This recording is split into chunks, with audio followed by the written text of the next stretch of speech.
कम से कम भारतीय जनता पार्टी 52 से 55 सीट तक जीतकर 3 तारीख को आएगी। मैंने पहले ही कहा था, मध्य प्रदेश में कोई कांटे की टक्कर नहीं है। भारतीय जनता पार्टी भारी बहुमत से जीतेगी।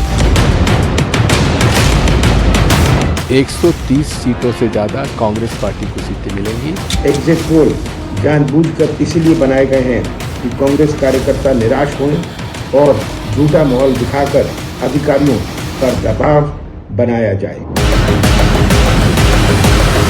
कि हम 150 सीटों के लगभग जीतेंगे। बीजेपी फाइट में नहीं रहेगी, बीजेपी एब्सोल्यूट मेजॉरिटी में जाएगी। भाजपा और बीआरएस दोनों माहिर हैं इन बातों पे। पिछले बार भी हमारा 12-16 एमएलए को खरीद लिए। अब की बार ये ड्रामा नहीं चलेगी। इन्होंने बेंगलोर में 2 रिसोर्ट बुक कर लिए हैं और वहाँ 2 दिन बाद देख लेना, ये सारा हॉर्स ट्रेडिंग का काम वहीं से चलेगा। आप कह रहे हैं कि हिंदू खतरे में नहीं, बीजेपी खतरे में। छत्तीसगढ़, मध्य प्रदेश, राजस्थान, तेलंगाना में अपने बूते पे सरकार बनाने का 3 दिसंबर को दूध का दूध, पानी का पानी सामने होगा।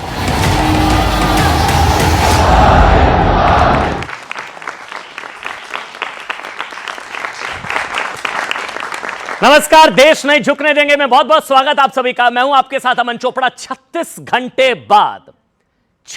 घंटे बाद देश के 5 राज्यों में किसकी सरकार बनने जा रही है, यह आज सबसे बड़ा सवाल है। पूरा देश जानना चाह रहा है क्योंकि इसको 24 का सेमीफाइनल कहा जा रहा है और आज हमारे शो का नाम भी यही है, 23 के नतीजे, 24 का ट्रेलर।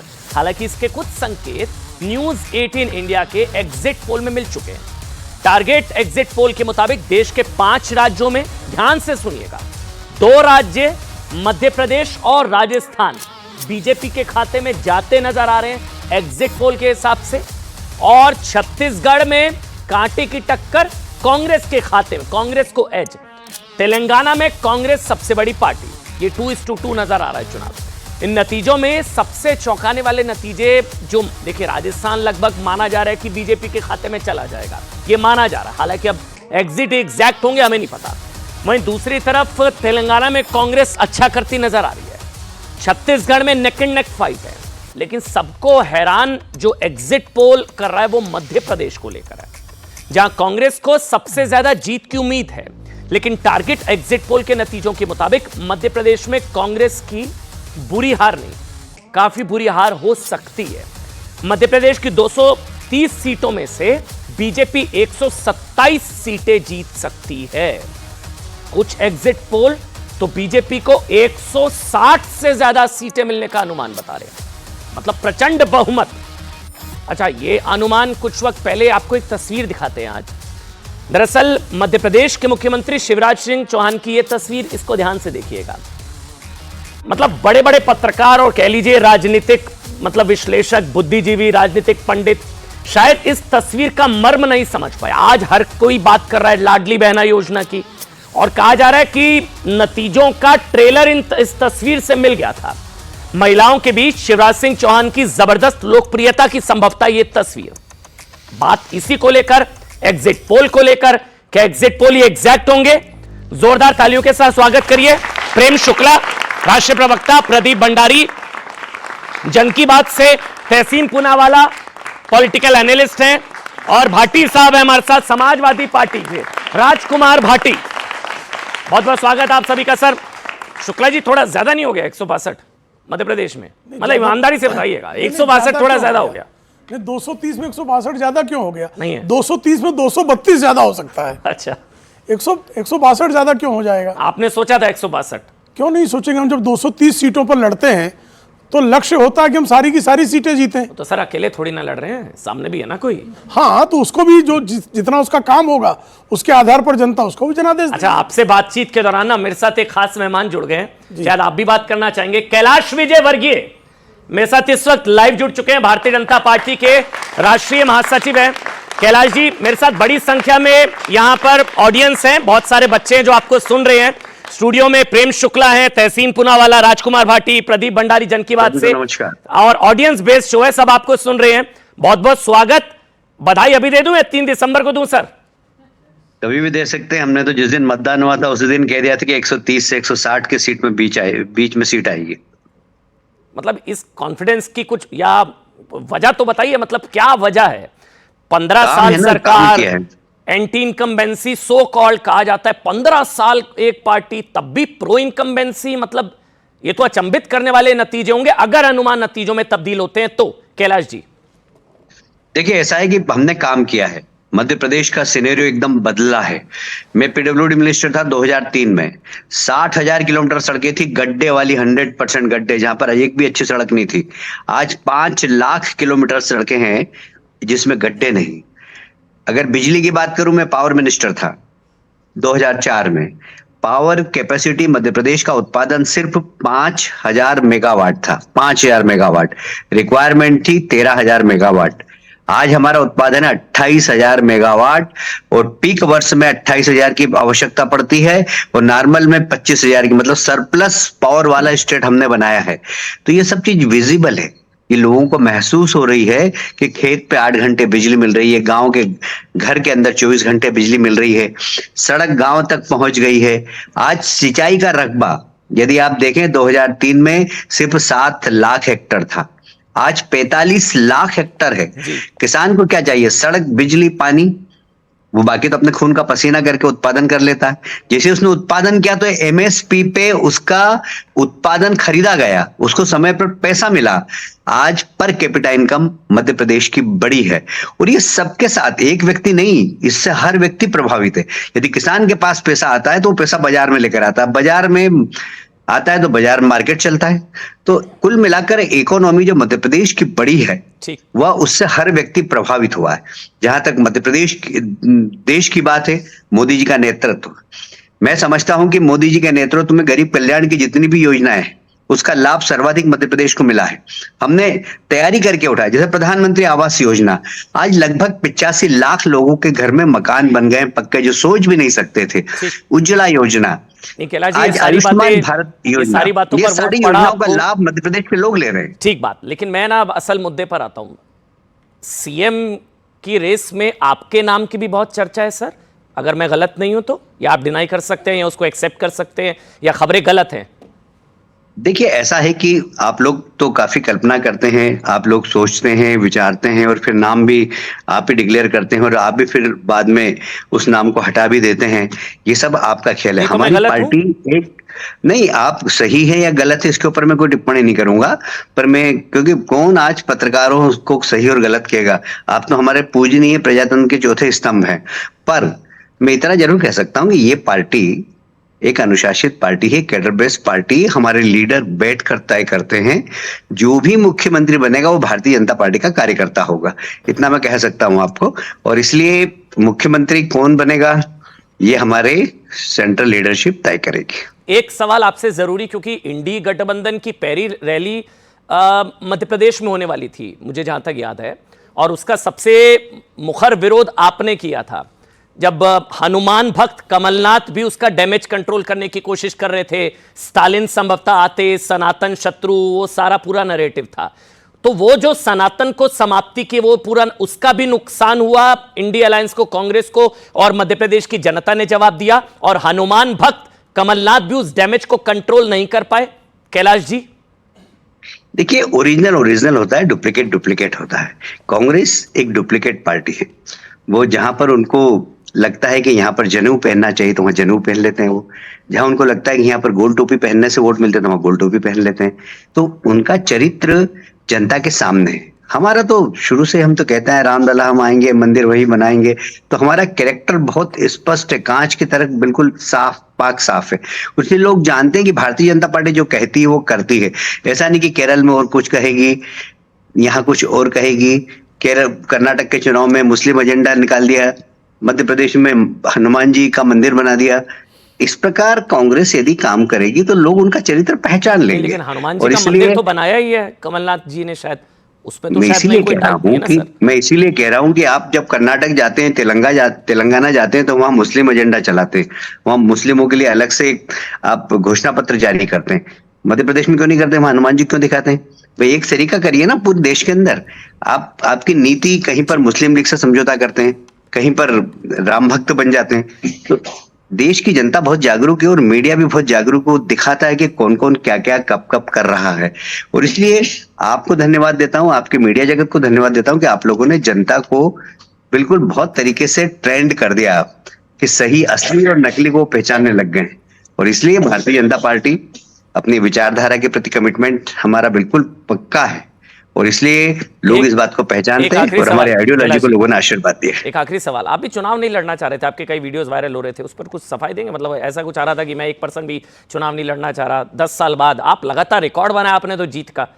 यहाँ पे जितने लोग बैठे हैं उन सबको पता होना चाहिए, आपने तो 6 बार लगातार जीत का रिकॉर्ड बनाया, 7वीं बार संभवतः आप जीतने जा रहे हैं, फिर भी आप चुनाव नहीं लड़ना चाह रहे हैं। वो भी रिकॉर्ड बनाऊंगा। मध्य प्रदेश में सर्वाधिक जो 10 जीतने वाले लोग हैं ना, उसमें से एक मैं रहूंगा।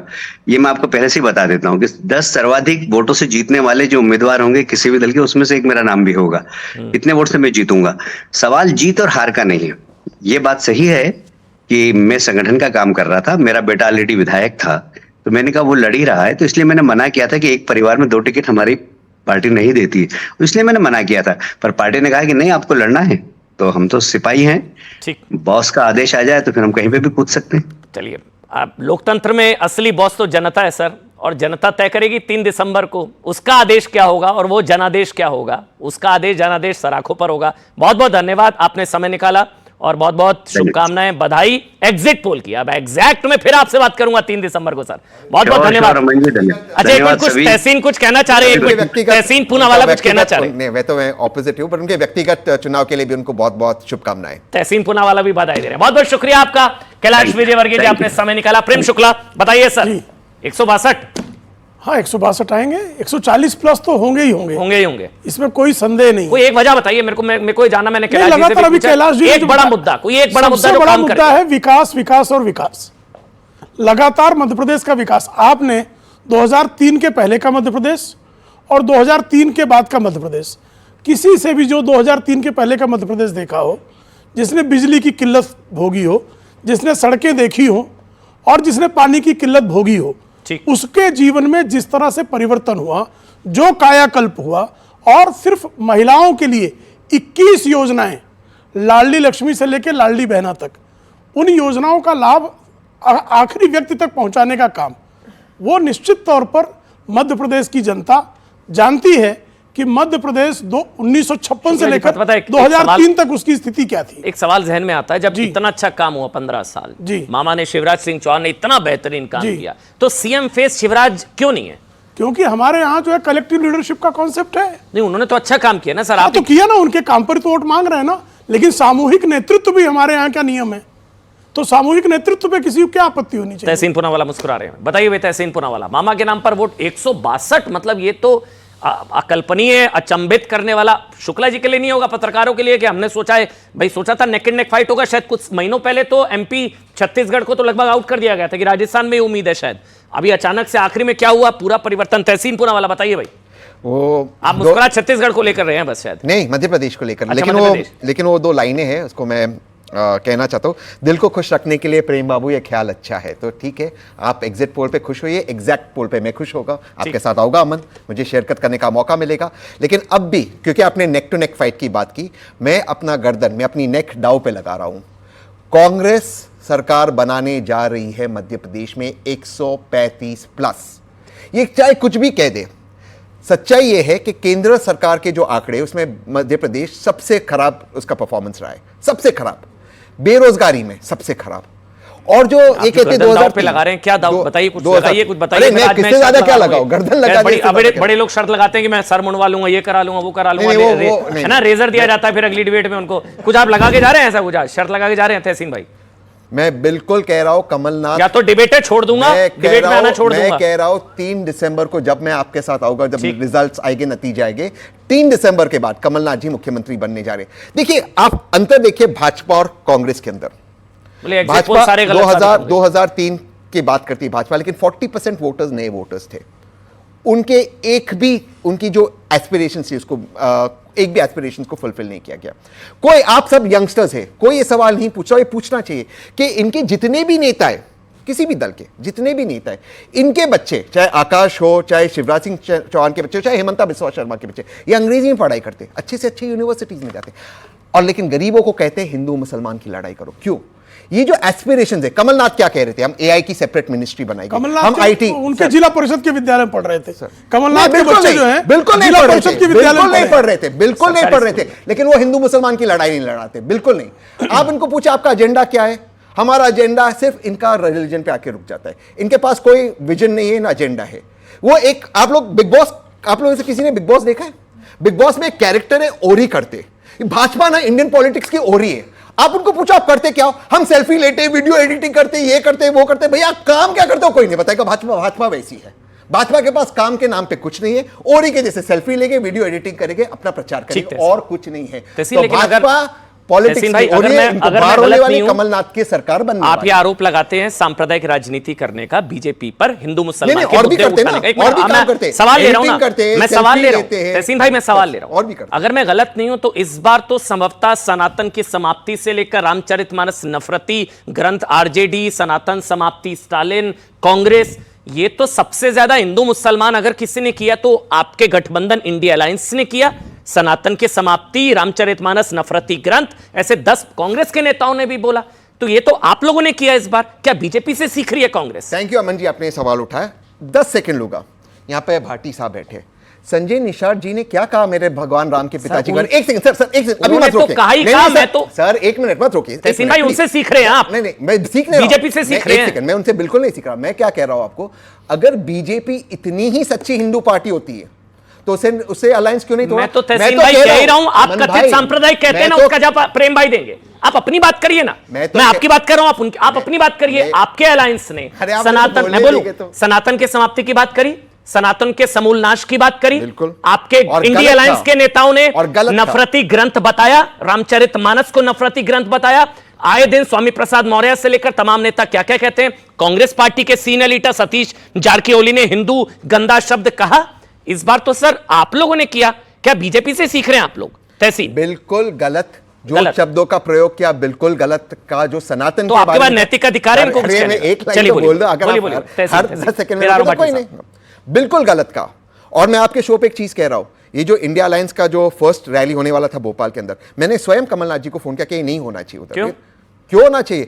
जो इस तरह की भाषा का प्रयोग किया गया गलत था और उसके लिए माफी मांगी। अलायंस में क्यों रखा हुआ है आपने? सर मतलब पूछूंगा ना सर, अगर आप उनके साथ मंच शेयर नहीं कर सकते, कोई बात नहीं, मैं चुप बैठ। तहसीन भाई उनके साथ एक मंच नहीं शेयर कर सकते, अलायंस में उनका रखा हुआ है। कोई इसका वो नेशनल अलायंस के लिए था, स्टेट इलेक्शन में उसका गलत प्रभाव पड़ता। एक दूसरी बात मैं आपको क्लियर कह रहा हूं, कांग्रेस में और समाजवादी पार्टी में इतनी ह्यूमिलिटी है कि जो गलत है उसको गलत कहे, चाहे अखिलेश जी हो चाहे राहुल जी हो। सनातन को कला गलत का इनको कहा कहे कि महेश शर्मा जी ने जो मां सीता के बारे में कहा गलत का नहीं कहेंगे। इनको कहो जो नरेश अग्रवाल सपा में थे जब भाजपा में क्या उन्होंने भगवान राम भगवान विष्णु के बारे में कहा नहीं। अभी भी ये संजय निषाद के साथ गठबंधन नहीं तोड़ेंगे।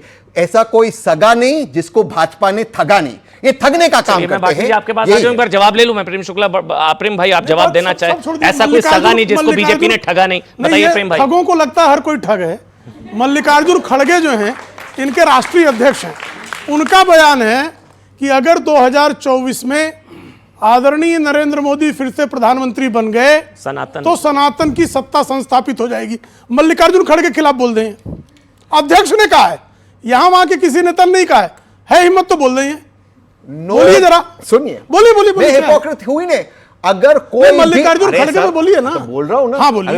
अभी कौन ठगने का काम कर रहे हैं?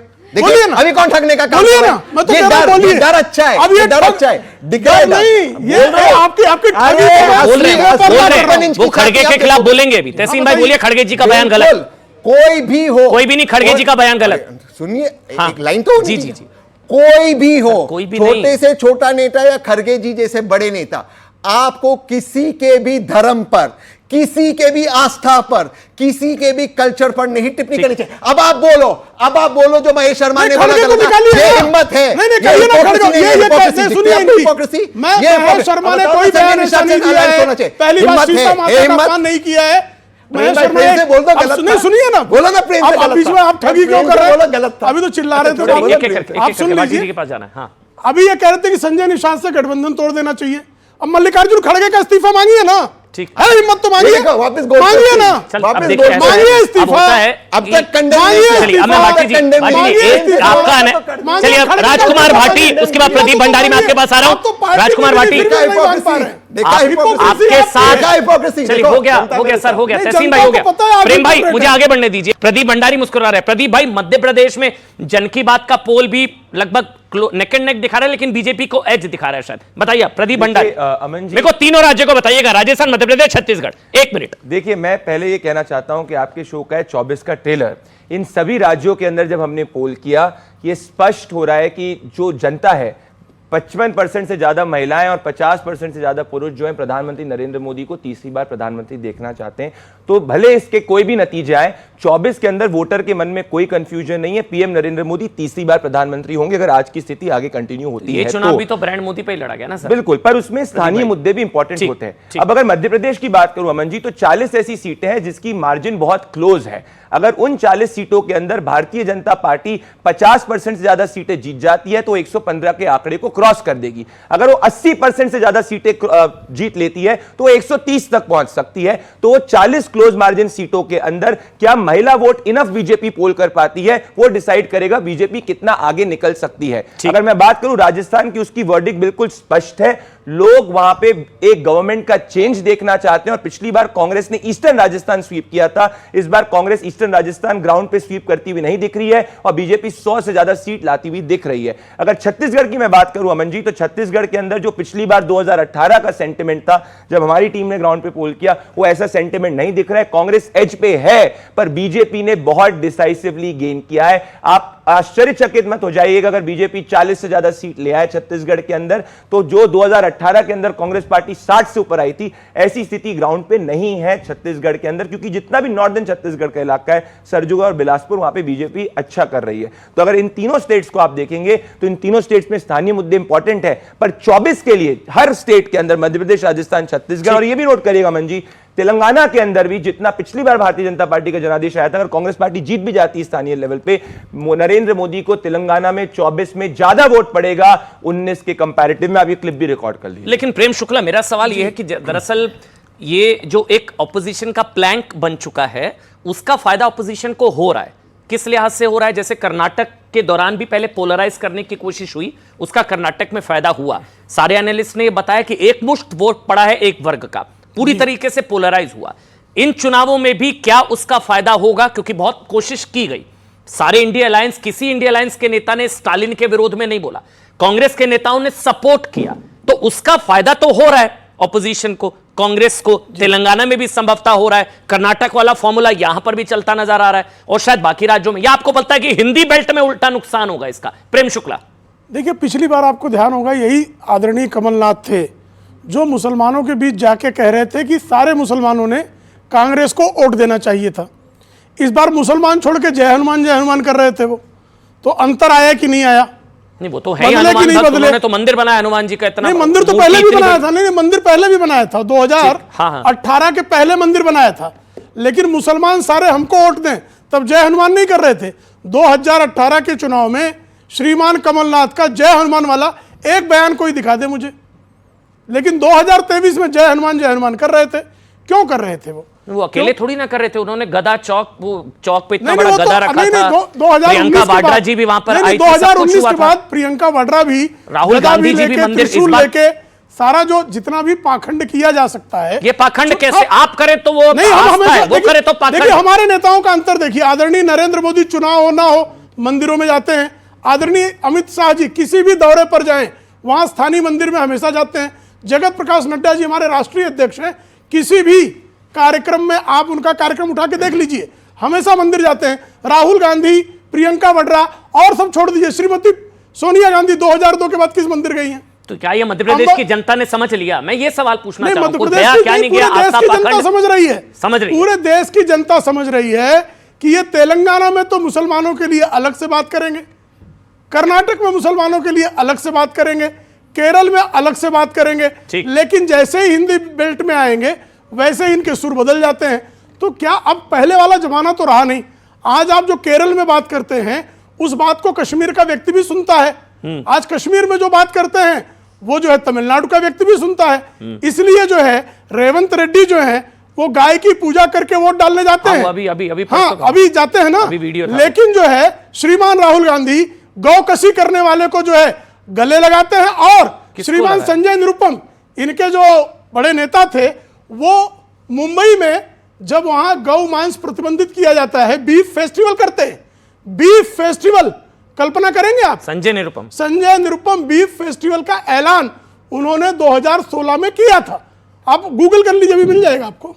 ये कांग्रेस के नेता संजय निरुपम, और बीफ फेस्टिवल करते हैं। कहां, किस लिए करते हैं?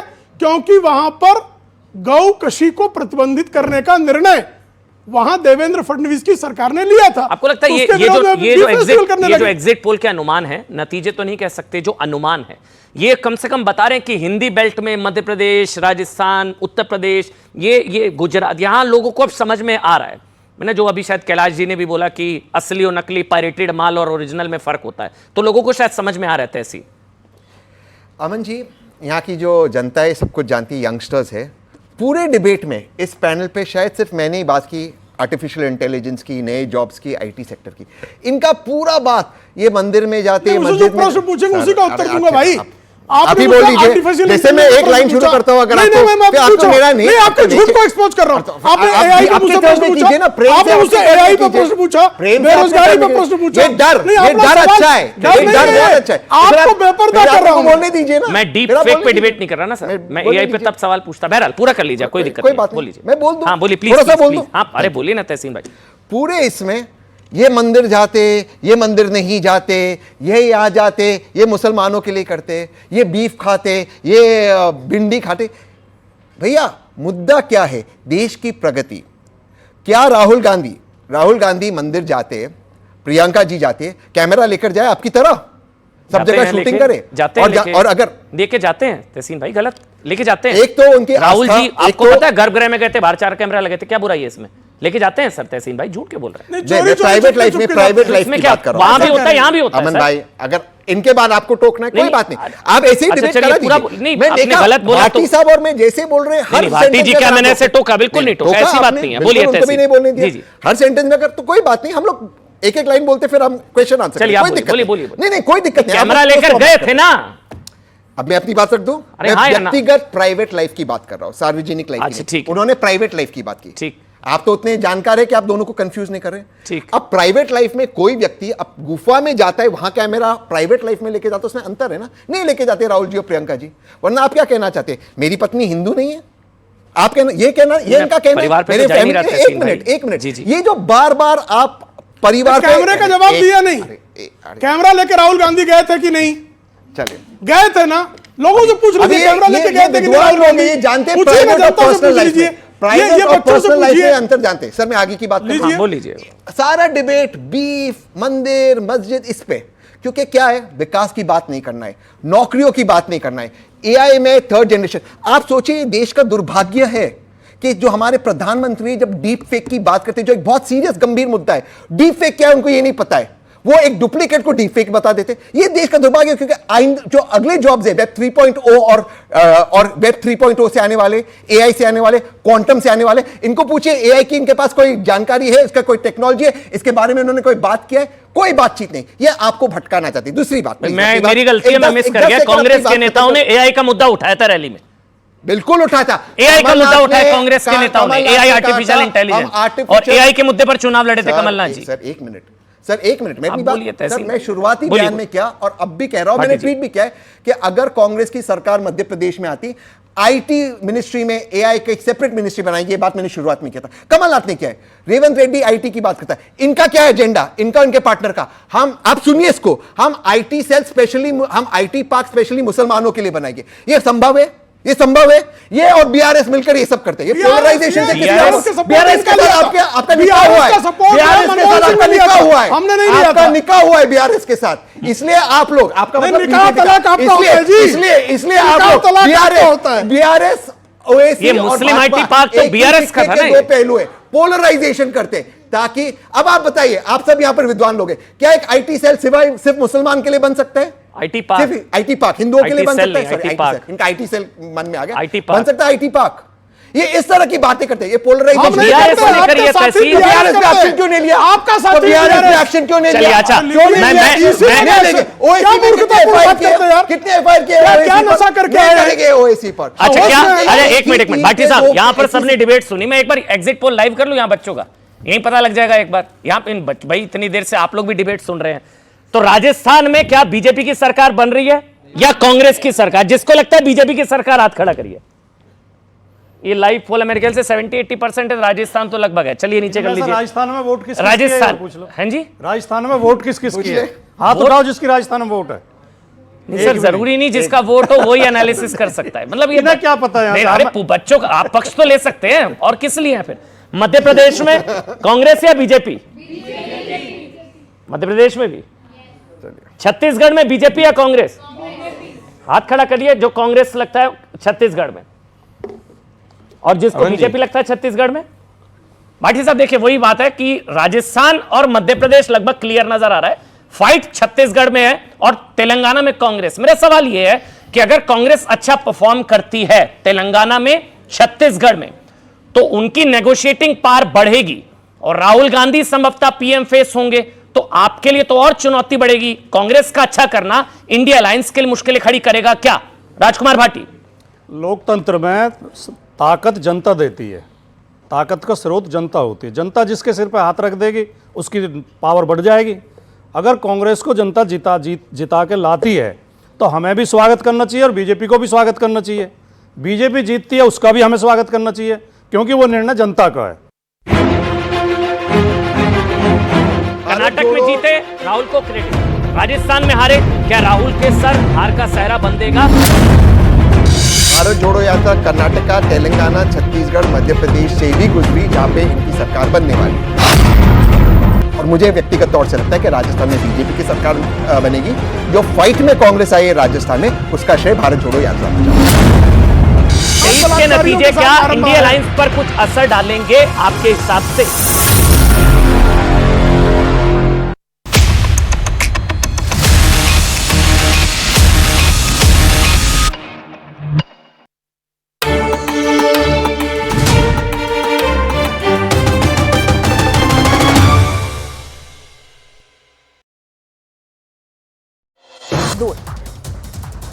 विशाखापट्टनम में पूर्वी नौसेना के अधिकारियों ने नौसेना दिवस के लिए अभ्यास शुरू किया। 4 दिसंबर को मनाया जाता है नौसेना दिवस। उत्तरकाशी के सिलक्यारा टनल से 17 दिनों के बाद निकले उत्तर प्रदेश के 8 मजदूरों से मिले सीएम योगी। श्रावस्ती, लखीमपुर, मिर्जापुर के रहने वाले मजदूरों को घर भेजने की प्रदेश सरकार ने व्यवस्था की। उत्तरकाशी की सिलक्यारा सुरंग से 17 दिन के बाद बाहर निकले बिहार के रहने वाले मजदूर पहुंचे पटना। एयरपोर्ट पर बिहार सरकार के मंत्री और अधिकारियों ने किया स्वागत। उत्तरकाशी की सुरंग में 17 दिनों तक फंसे रहे मजदूरों को हाथों से खुदाई कर निकालने वाले रैट माइनर्स का बुलंदशहर में किया गया स्वागत। ढोल नगाड़ों के साथ घर वापसी पर लोगों ने जताई खुशी। सिलक्यारा सुरंग में रेस्क्यू करने वाले दिल्ली जलबोट के रैट माइनर्स से मिलेंगे दिल्ली के मुख्यमंत्री अरविंद केजरीवाल। रैट माइनर्स ने सुरंग में फंसे 41 मजदूरों की बचाई थी जान। पाकिस्तान में फातिमा बनी राजस्थान की अंजू के वापस लौटने पर आईबी और पंजाब पुलिस इंटेलिजेंस ने लंबी पूछताछ की। अंजू ने अपने भारतीय पति से तलाक लेने के बाद अपने बच्चों को पाकिस्तान ले जाने की कोशिश करने की बात कही। अंजू के पाकिस्तान से वापस लौटने की खबर मिलने के बाद ग्वालियर में उसके टेकनपुर गांव के लोगों ने पहरा लगा दिया है और अंजू को गांव में ना आने देने का दावा किया। दिल्ली की हवा फिर हुई खतरनाक। 2 दिन तक सुधार के बाद AQI वापस गंभीर श्रेणी में पहुंच गया। कई इलाकों में AQI 400 के पार तक दर्ज किया गया। ठंड और कोहरे की वजह से लेट चल रही ट्रेनों ने बढ़ाई यात्रियों की मुश्किलें। प्रयागराज रेलवे स्टेशन पर ट्रेनों के इंतजार में परेशान दिखाई दिए सैकड़ों यात्री। गोरखपुर में उत्तर प्रदेश के मुख्यमंत्री योगी आदित्यनाथ ने जनता दर्शन में सुनी लोगों की समस्याएं। संबंधित विभाग के अधिकारियों को समस्याओं के निस्तारण के दिए आदेश। हरियाणा के करनाल में भीषण बारिश के साथ ओला गिरने से किसानों को भारी नुकसान। कई बीघा फसल ओला गिरने से हुई बेकार। जम्मू कश्मीर के बांदीपोरा में मानव तस्करी नेटवर्क का पर्दाफाश। पुलिस ने 5 आरोपियों को किया गिरफ्तार। महाराष्ट्र के पुणे में राष्ट्रपति द्रौपदी मुर्मू ने सशस्त्र बल मेडिकल कॉलेज को प्रेसिडेंट कलर से किया सम्मानित। सशस्त्र बल के जवानों ने राष्ट्रपति द्रौपदी मुर्मू को सलामी दी। ओडिशा के क्योंझर में दर्दनाक सड़क हादसे में 7 लोगों की मौत। सड़क पर खड़े ट्रक से टकराई वैन, कई लोग घायल। पश्चिम बंगाल के दार्जिलिंग में विश्व एड्स दिवस पर निकाली गई जागरूकता रैली। HIV संक्रमण की वजह से होने वाली एड्स महामारी के बारे में किया गया लोगों को जागरूक। हिमाचल की मनाली में ऊंची पहाड़ियों पर बर्फबारी से बड़ी सर्दी, गुलाबी सर्दी का जमकर लुत्फ उठाते दिखाई दिए पर्यटक। हिमाचल के लाहौल स्पीति में भारी बर्फबारी, सड़कों और होटल की छतों पर बिछी बर्फ की मोटी परत, कई रास्ते बंद। हिमाचल प्रदेश के रोहतांग में अटल टनल के पास बर्फबारी, पुलिस ने ट्रैफिक को रोका। प्रशासन ने पर्यटकों से पहाड़ी पर नहीं जाने की अपील की। जम्मू कश्मीर के राजौरी में पुंछ को जोड़ने वाले मुगल रोड को बर्फबारी की वजह से बंद करना पड़ा। बर्फबारी की वजह से सड़क पर फिसलन बढ़ने पर ट्रैफिक पुलिस ने यह लिया फैसला। जम्मू कश्मीर के श्रीनगर में भारी बारिश ने और ठंड बढ़ाई, पारा लुढ़कने से बड़ी लोगों की मुश्किलें। मौसम विभाग ने बारिश का जारी किया था अलर्ट। तमिलनाडु के चेन्नई में भारी बारिश के बाद सड़क पर भरा पानी, लोगों को उठानी पड़ी परेशानी। मध्य प्रदेश के उज्जैन में कार पर स्टंटबाजी का वीडियो वायरल, पुलिस ने कार मालिक को किया गिरफ्तार। उज्जैन के गुरु सांदीपनि आश्रम में भगवान श्री कृष्ण को पहनाए गए गर्म कपड़े, बलराम, सुदामा और गुरु सांदीपनि को भी पहनाए गए गर्म वस्त्र, श्री कृष्ण के सामने लगाई गई अंगीठी। पश्चिम बंगाल के आवड़ा में आरपीएफ जवान ने बचाई महिला यात्री की जान, चलती ट्रेन में चढ़ने के दौरान महिला का फंसा था पैर, ट्रेन के नीचे गिरने वाली थी महिला। बिहार के जहानाबाद में सीएम नीतीश कुमार के खिलाफ एबीवीपी कार्यकर्ताओं का प्रदर्शन, बिहार में हिंदू त्योहारों पर छुट्टियां रद्द करने के फैसले का किया विरोध। मुंबई के पूर्व मेयर दत्ता दलवी की कार में तोड़फोड़ का वीडियो वायरल, पुलिस ने 4 अज्ञात लोगों के खिलाफ दर्ज किया मामला। लोकसभा चुनाव के लिए एनसीपी ने महाराष्ट्र में शुरू की तैयारी, अहमदाबाद में लगाया 2 दिन का शिविर, महाराष्ट्र सरकार में मंत्री छगन भुजबल शिविर में मौजूद। अमेरिका के लॉस एंजलिस में कांग्रेस सांसद दीपेंद्र हुड्डा ने चलाया ट्रक, हरियाणा के कारोबारियों और ड्राइवर्स के साथ चर्चा। नागालैंड की राजधानी कोहिमा में मनाया गया 61वां राज्य स्थापना दिवस समारोह, सीएम नेफ्यू रियो ने परेड की सलामी ली। आंध्र प्रदेश के तिरुपति में श्री वेंकटेश्वर स्वामी मंदिर पहुंचे टीडीपी अध्यक्ष चंद्रबाबू नायडू, पत्नी के साथ बालाजी की पूजा की। केंद्रीय मंत्री गिरिराज सिंह ने बिहार में अवैध मस्जिद और मदरसों पर रोक लगाने की मांग की, बिहार सरकार से मदरसों की जांच कराने की मांग। उत्तर प्रदेश में जयंत चौधरी को लगा बड़ा झटका, आरएलडी के कार्यकारी प्रदेश अध्यक्ष समेत 3 नेताओं ने छोड़ी पार्टी।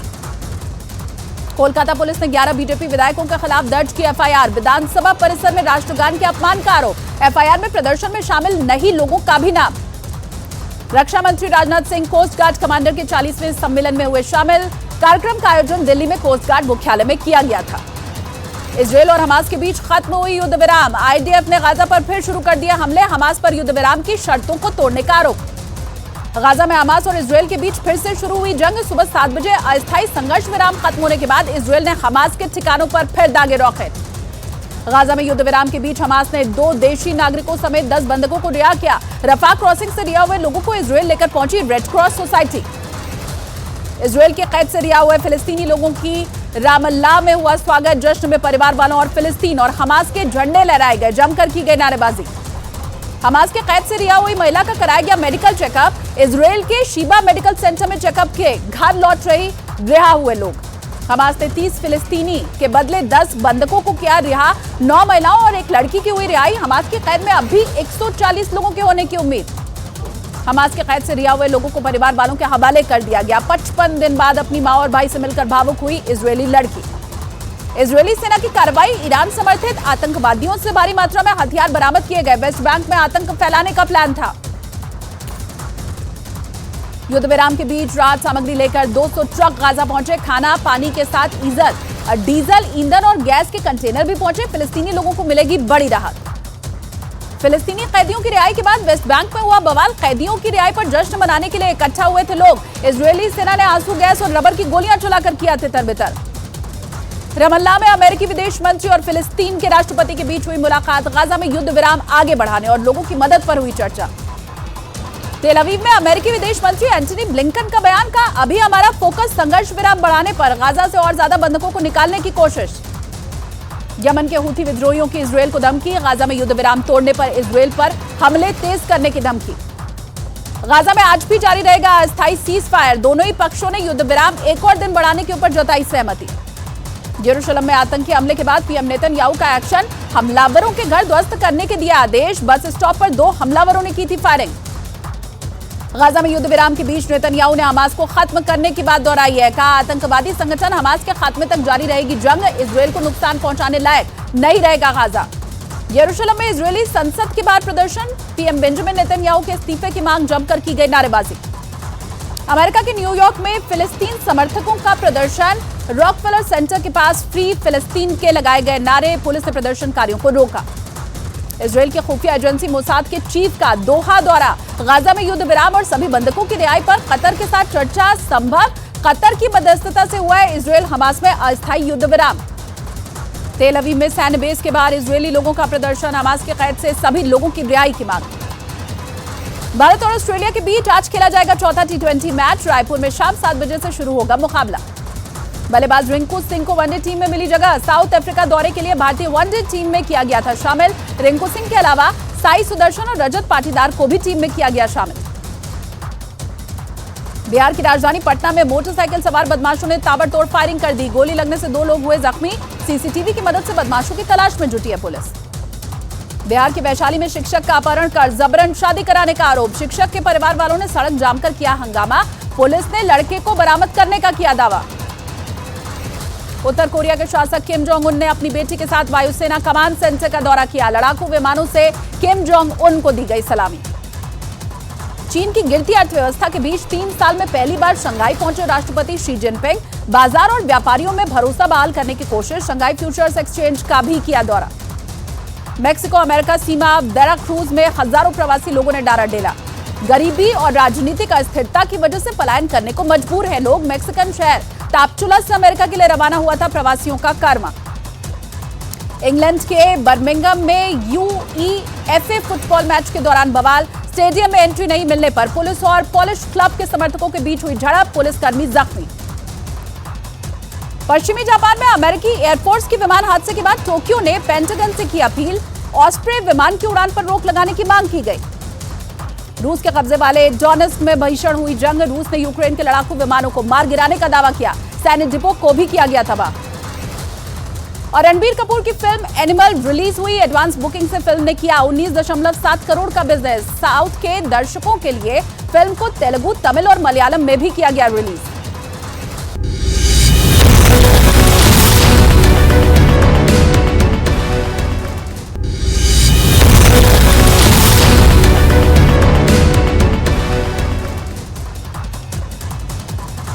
टारगेट स्मार्टफोन में मध्य प्रदेश में बीजेपी को बहुमत मिलने का अनुमान, मध्य प्रदेश में बीजेपी को 127 सीटें तो वहीं कांग्रेस के खाते में 100 सीट आने की उम्मीद जताई गई। मध्य प्रदेश के मुख्यमंत्री शिवराज सिंह चौहान ने राज्य में फिर सरकार बनने का दावा किया, बोले प्रचंड बहुमत से जीतेगी बीजेपी, कोई टक्कर में नहीं। मध्य प्रदेश के गृह मंत्री नरोत्तम मिश्रा ने चुनाव के रुझानों से भी ज्यादा अच्छे परिणाम आने का दावा किया, बोले सरकार के कामों को जनता ने आशीर्वाद दिया। कांग्रेस नेता कमलनाथ ने ट्वीट करके मध्य प्रदेश में कांग्रेस की सरकार बनने का दावा किया, पार्टी कार्यकर्ताओं से रुझान पर ध्यान न देने की अपील की। केंद्रीय मंत्री प्रहलाद सिंह पटेल ने मध्य प्रदेश में बीजेपी की प्रचंड सीटों से जीत होने का दावा किया, कहा मध्य प्रदेश में 2003 की जीत 2023 में दोहराएगी पार्टी। मध्य प्रदेश के चुनाव रुझान पर कांग्रेस नेता दिग्विजय सिंह का बड़ा बयान, बोले मध्य प्रदेश में कांग्रेस के खाते में आए।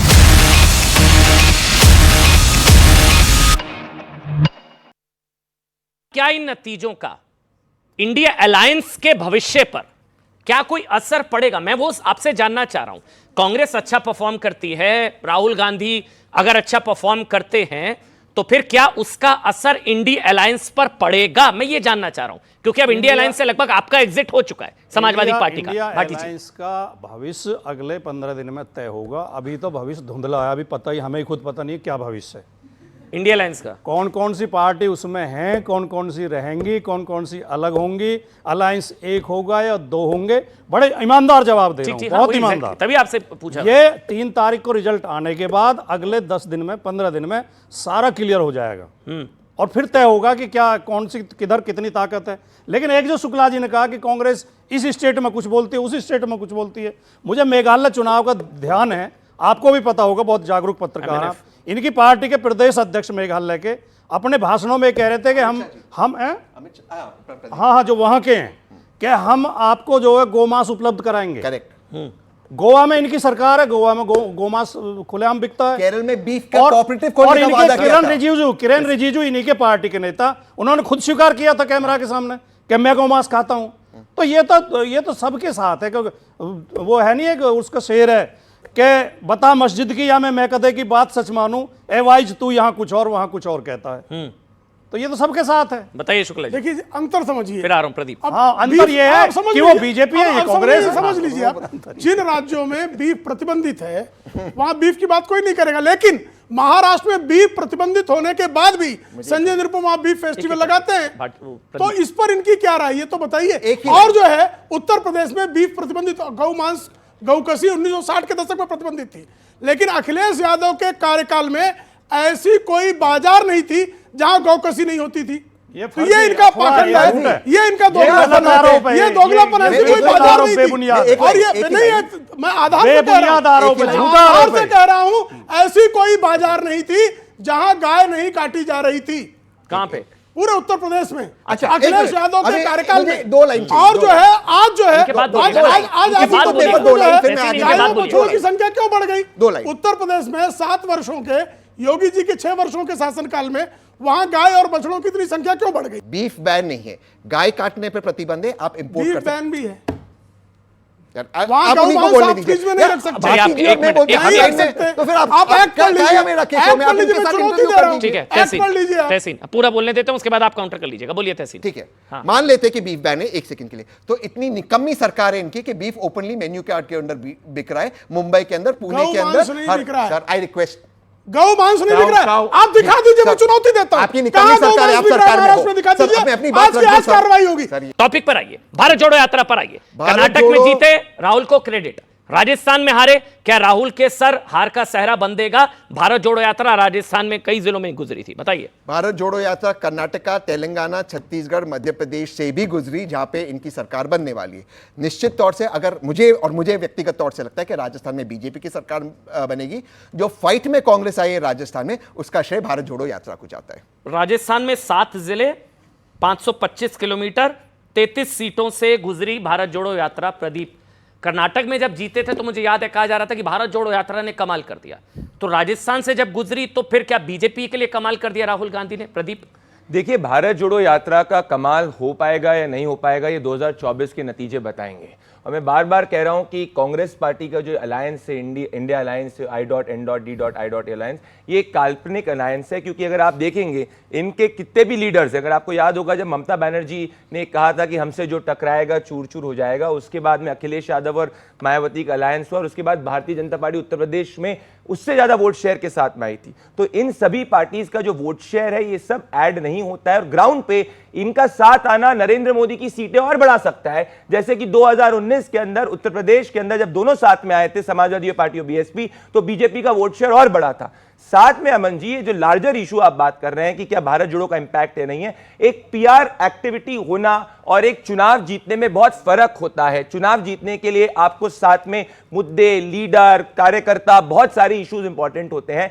और तेलंगाना में एक बात आपको बताना चाहता हूं, ये पूछ रहा था क्योंकि जब कर्नाटक जीते, मुझे याद है सारा क्रेडिट भारत जोड़ो यात्रा को देखिए, गया। कांग्रेस पार्टी दे रही है, पर जो जनता ने जब वहां पे वोट किया था, वहां पे जो लिंगायत वोट था वो भारतीय जनता पार्टी से शिफ्ट होकर कांग्रेस पार्टी में चला गया। उसमें भारत जोड़ो का कोई क्रेडिट नहीं था। अगर राजस्थान के अंदर मान लीजिए कांग्रेस पार्टी सरकार बनाएगी तो उसका क्रेडिट अशोक गहलोत को जाएगा, ना कि कुछ भी भारत जोड़ो का। मध्य प्रदेश के अंदर कांग्रेस पार्टी सरकार बनाएगी, उसका क्रेडिट राहुल गांधी को नहीं जाएगा और कमलनाथ को जाएगा। राहुल गांधी वोट गेटर नहीं है कांग्रेस पार्टी के लिए, ये 14 में भी प्रूव हो चुका था, 19 में भी प्रूव हुआ था। बीजेपी के लिए और वो तो बीजेपी से ही आप पूछिए करके, बीजेपी पर हाँ, ये बात है, नरेंद्र मोदी और राहुल गांधी का जब भी कंपटीशन होता है, आमने सामने होता है, प्राइम मिनिस्टर नरेंद्र मोदी को बहुत ज्यादा फायदा होता है एक वीक कॉम्पिटिटर के सामने। पर एक बहुत इंपॉर्टेंट बात कहना चाहता हूं जो बहुत राष्ट्रीय सुरक्षा का मुद्दा है। तेलंगाना के अंदर कांग्रेस पार्टी ने जो टिकट दिया है वो एक नक्सलाइट को टिकट दिया। अगर आपने ऑब्जर्व किया होगा, मुलुक विधानसभा है वारंगल के अंदर, जहां से राहुल गांधी ने अपने पूरे तेलंगाना कैंपेन को शुरू किया था,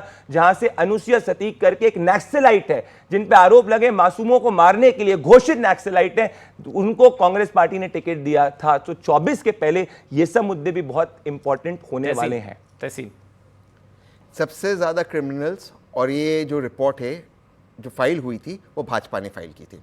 इनफैक्ट भाजपा ने गोवा के अंदर, कौन सी रिपोर्ट? जो एडीआर की रिपोर्ट है, सबसे ज्यादा क्रिमिनल केसेस अगर किसी पॉलिटिकल पार्टी के कार्यकर्ताओं पे लगे या कैंडिडेट्स पे लगे, वो भाजपा के लगे। और ये सब राज्यों के अंदर एक्सेप्ट तेलंगाना में बीआरएस पे है, सबसे कम कांग्रेस के अंदर है। लेकिन वो बात नहीं दिखाई जाएगी सिलेक्टिवली। ये त्रिपुरा में किसके साथ अलायंस किया था? अच्छा, कॉनराड सांगमा को अमित शाह जी जाकर कहते हैं कि इनसे ज्यादा भ्रष्ट व्यक्ति पूरे भारत में, भारत के इतिहास से नहीं बनाए। उसके साथ आप गठबंधन किए। तो भाजपा करे तो चमत्कार, कोई और करे तो गुनहगार। भाजपा से नहीं किसी को मॉरल लेसन चाहिए, इनका ही मानना है, बस सिंपल बात। आपने गोवा में एक चाइल्ड रेपिस्ट को टिकट दिया, नक्सली के साथ है कांग्रेस, जो रेप अक्यूज था, नक्सली के साथ रेप अक्यूज को दिया है। और ब्रिजभूषण शरण सिंह का रेजिग्नेशन लिया, ब्रिजभूषण शरण सिंह का रेजिग्नेशन लिया। आपसे तो सीखना ही नहीं है। ब्रिजभूषण शरण सिंह जी पे जो आरोप लगाए, दिल्ली पुलिस कहती है कि महिलाओं ने जब उनसे प्रोटीन पाउडर मांगा, उन्होंने महिलाओं को जिस तरह से टच किया, अभी वो तो अलग मामला, नहीं, दिल्ली पुलिस का है मामला, कोर्ट में और कोई व्यक्ति होता तो इसमें अरेस्ट होता। आज तक बीजेपी का सांसद अरेस्ट नहीं हुआ। भाजपा से किसी को कोई महिला ने प्रोटीन पाउडर मांगा, किस अभद्र तरीके से उन्होंने छुआ, ये हमें बताएंगे। सुकन्या पे खबर तक नहीं छपने दी। सुकन्या देवी राहुल गांधी जैसे बलात्कार के अभियुक्त को खबर तक नहीं छपने दी। उनको अभियोग लगा, उस मामले में बरी हुए ना प्रेम भाई, अपराधी नहीं कह रहा हूं, आरोपी थे लेकिन बरी हुए ना वो उस मामले में। ये भी बरी होंगे तो बात होगी। हाँ, बरी हो गए। दिल्ली अभियोग लगा, अभियोग लगा, ये बरी हो राहुल गांधी पे अभियोग लगा, पुलिस एक्शन ही नहीं ले। अभियोग लगा, ये देखिए, ये है चाल चेहरा चरित्र इनका, आपका चाल चेहरा चरित्र इनका, बलात्कारियों के, छलात्कारियों के साथी है ये। तो ये इनके जो है जानकी ब्रिजभूषण शरण सिंह को प्रोटेक्ट कर रहे हैं और मुख्यमंत्री के चैम्बर में बलात्कार किया। से नफरत पे ब्रिजभूषण शरण सिंह पर आ गए। आप है मेरे ख्याल से सर जो जिसको प्रोटेक्ट कर रहा है वो जनता खुद उसको जवाब दे ही देती है। वो तो राजस्थान में भी दिया है वो, हाँ तालियों से पता लगेगा, वोटों की भी ताली होती है सर। राजस्थान में भी ताली बज रही है, मध्य प्रदेश में भी, और छत्तीसगढ़ में भी बज रही है। छत्तीसगढ़ में भी बज रही है। जानकी वल्लभ पटनायक को जो जिसने जो है मुख्यमंत्री थे बलात्कार किया, रिवार्ड में राज्यपाल बना दिया। तंदूर कांड इनका, मदेरणा कांड इनका। ये बात करेंगे बलात्कार पे, यहाँ भी बजेगी। अब बताइए मैं तहसीन भाई, ये वाली ताली भी, ये वाली ताली भी बजेगी ना। अब आ जाइए ना, छोड़िए टॉपिक पर आ जाते हैं। मैं 24 की बात कर लूं एक बार, मुझे आखिरी कुछ समय मेरे को मेरे सवाल लेने बहुत जरूरी है। तहसीन मेरे सवाल बहुत जरूरी है। मैंने जो पूछा भाटी जी से, मैं क्योंकि मोदी वर्सेस इंडिया अलायंस है, Modi versus India alliance, Congress का 23 के नतीजे क्या इंडिया अलायंस पर कुछ असर डालेंगे आपके हिसाब से, मैं ये जानना चाह रहा हूं। उसके पहले भाजपा से आप कुछ भी पूछ लो कि आज वर्तमान में गलत क्यों हो रहा है, इनका उत्तर होता है पास में गलत हुआ, पास में गलत हुआ। ये पहले कहते कि हम जो भी करने वाले थे, जो कांग्रेस ने गलत किया वो गलत हम आप रिपीट करेंगे। ये उनका उत्तर है, और तो कोई उत्तर है नहीं। 24 की बात करिए ना, 2024 में, हाँ 24 की बात, राहुल जी पीएम फेस है।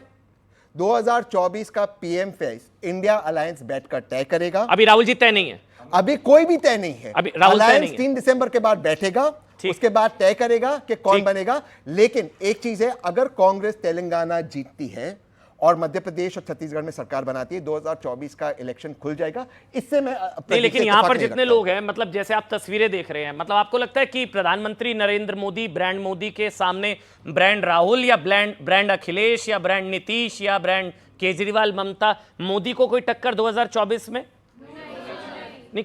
क्यों ऐसा क्यों भाई? वो भी तो नेता ही है ना, मतलब सामने राहुल जी भी है। कोई कहना चाहेगा? हाँ बताइए। आपस में ही लड़ जाते, कोई चिरकुट बोलता है, कोई चालू बोलता है, उनके खुद में ही एकता नहीं। और दूसरी चीज़ जो सर बोल रहे थे कि एआई की बात नहीं करते, सर 2014 से पहले आप कितनी बार पेटीएम करते थे? डिजिटल। चलिए और कोई हाँ बताइए। मोदी जी के सामने एक मिनट इनसे नहीं लड़ेंगे ना, एक मिनट। हाँ खड़े। इन्हें खुद बोलने के लहजे का पता नहीं है। नीतीश कुमार है, वो जाके कभी कुछ बोल देते हैं, राहुल गांधी है, वो कभी जाके कुछ बोल देते हैं। और वही अगर इनसे नरेंद्र मोदी से कंपेयर किया जाए तो ऐसा कुछ देखने को अब तक तो नहीं मिला है। और कोई? हाँ बताइए, खड़े हुइए जल्दी बताइए। सर जो मोदी सरकार है तो जो नरेंद्र मोदी वो वही दिखाते हैं जो वो है, और यहाँ पे ट्राई किया जा रहा है कि वो प्रिटेंड करे कि वी आर देश। तो ठीक, मोदी के सामने कोई और क्यों नहीं? हाँ बताइए।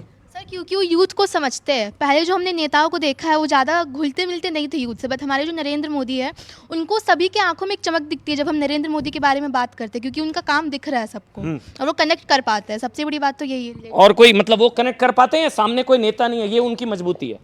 सर जो मोदी जी ने किया है वो अभी तक किसी ने किया। हाल ही में देखिए ना, अभी 30 नवंबर को उन्होंने 51,000 नियुक्ति पत्र बांटे हैं, और आप कहते हो कि अभी उनके राज में बेरोजगारी है। सर ऐसा नहीं है, मोदी जी को टक्कर कोई सी भी पार्टी नहीं दे पाई। क्यों नहीं दे सकती भाई? यही तो मैं जानना चाह रहा हूँ। जल्दी बोलिए, टाइम नहीं, जल्दी। सर कोई सामने अच्छा चेहरा हो तब तो। क्यों? राहुल जी हैं, अखिलेश जी हैं, वो भाटी जी के नेता हैं। इन्होंने खुद बोल दिया कि कांग्रेस के राज में गलत हुआ है। उन्होंने बोला कि बीजेपी हमें फॉलो करती है, तो इनका मतलब यही मानते हैं ना कि हाँ हमारे राज्य में गलत हुआ है। ठीक है, हाँ बताइए, खड़े हुए जल्दी जल्दी। सर मोदी जी को टक्कर नहीं दी जा सकती, क्योंकि अगर हम पास्ट देखें तो कितने घोटाले हुए, टेलीकॉम घोटाला, कोल घोटाला। भारतीय जनता पार्टी की सरकार में हमने आज तक कोई घोटाला नहीं सुना है, सुना भी है तो सर वो कांग्रेस का ही सुना है सर। आज तक भारतीय जनता पार्टी का मुझे कोई घोटाला। पार्टी जी बोलिए जल्दी से। हाँ, और कोई बोलिए सर, मुझे एक चीज और कोई सवाल हो रही है कि इन बच्चों के पास सूचनाओं का भारी अभाव है। नहीं, नीतीश जी का बयान, मैं बताता हूँ, सब पता है बच्चों मैं उदाहरण दे के बताऊँ। बताइए। एक गुड़िया ने कहा कि मोदी जी ने 51,000 नियुक्ति पत्र बांटे हैं। हाँ, ये मोदी जी देश के प्रधानमंत्री हैं। बिहार के मुख्यमंत्री ने छोटे से स्टेट में 1,10,000 नियुक्ति पत्र बांटे हैं इसी महीने में। आपके पास सूचना का अभाव है। जी, वरना आप नीतीश कुमार की तारीफ कर रही होती। नीतीश दूसरा, अभी इन्होंने सर एक बच्चे ने कहा की तारीफ करी जो विधानसभा एक बच्चे ने कहा, नहीं मैं कहता हूँ वही बात तहसीन भाई ठीक कह रहे हैं, हमें ही टोका जाता है। जी। जब हम ये कहते हैं, हमसे कहा जाता है चेहरा बताओ। अभी 5 राज्यों में चुनाव हुए, बीजेपी 5 राज्य बिना चेहरे के लड़ी है। किसी एंकर ने शुक्ला जी से ये नहीं कहा चेहरा बताओ। पूछा अभी पूछा, वर्गीय जी से पूछा। पहला सवाल मेरा यही था। अब तो वोट पड़ चुके हैं। भाटी जी मैंने हमेशा पूछा। तीसरी बात कि उन्होंने शिवराज सिंह चौहान को चेहरा क्यों नहीं रखा, मैंने पूछा उनसे। खैर, बहुत बहुत शुक्रिया राजकुमार भाटी, जीवन नहीं दे सकते। बहुत बहुत शुक्रिया आप सबका।